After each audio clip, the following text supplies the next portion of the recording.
भुवनेश्वर झारपड़ा जगन्नाथ दयारू एवं कृपारू जो पारा ओडिशा रे दी थर चंपियन होती नाइट चंपियन होती जगन्नाथ बड़दाण्ड रे थरे छिड़ा होती चिंता करी जगन्नाथ पाखे केउं दिन सेमती दिन आसीबो मु जगन्नाथ श्रीक्षेत्र धाम रे पारा उड़ेबी आज से दिन आसिला जगन्नाथ ना रे पारा उड़ेली स्मरण करी बड़ आश्चर्य कथा पुरी भुवनेश्वर झारपड़ा हूँ 60 ରୁ 70 किलोमीटर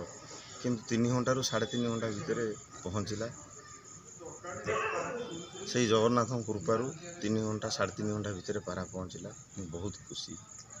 कौन वार्ता रखिए पशुपक्षी मैंने जगन्नाथ पाखे तो मुझे प्रार्थना करी पूर्वर कही जगन्नाथ पाखे